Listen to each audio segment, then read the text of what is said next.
औज़ुबिल्लाहि मिनश्शैतानिर्रजीम बिस्मिल्लाहिर्रहमानिर्रहीम। अस्सलाम वालेकुम, मेरा नाम सोबिया सलीम है। आज मैं आपको गोहर पब्लिशर की जानिब से खुशामदीद कहती हूँ। हमारा मोटो है redefining the geography of education through digital resources for conceptual learning. आज हम गोहर निदाए उर्दू जमात अव्वल हिस्सा अव्वल उर्दू कायदा सबक नंबर 11 की मश्क को हल करेंगे। अब हम देखते हैं इस मश्क में सवाल नंबर 1 कौन सा है। अरकान में तोड़कर लिखें। अब ये क्या है? खीर। आप ये देखें, खीर, खे के बाद किसकी आवाज़ आ रही है?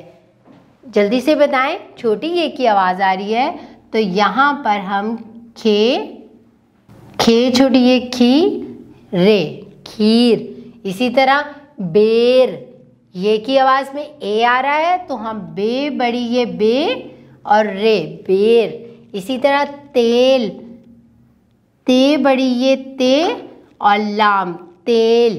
इसी तरह पीला। अब देखिए ई की आवाज़ आई, तो हम क्या लिखेंगे? पे छोटी ये पी, लाम अलिफ ला।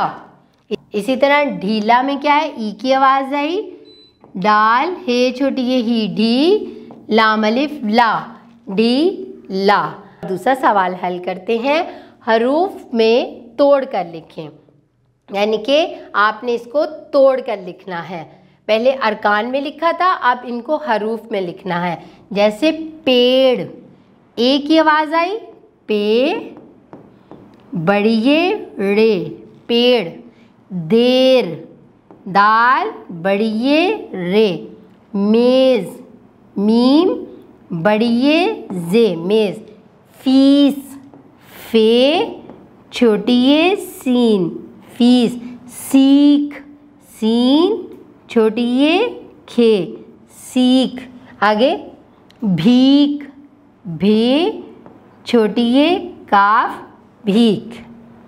अब आपने अगला सवाल देखना है। ऐसे दो अल्फाज लिखें जिनमें छोटिए बड़िए की आवाज़ ए अदा होती हो।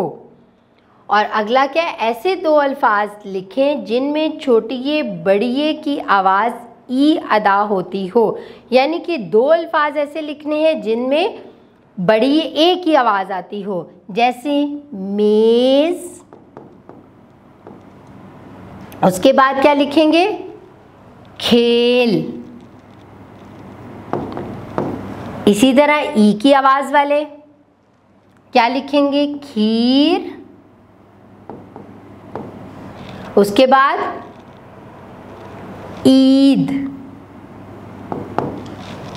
इसी तरह आप खुद से भी इन अल्फाज को बना सकते हैं।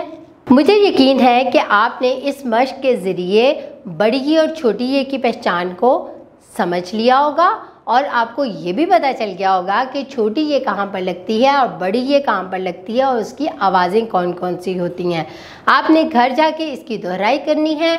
अपना बहुत सारा ख्याल रखें। अल्लाह हाफिज़।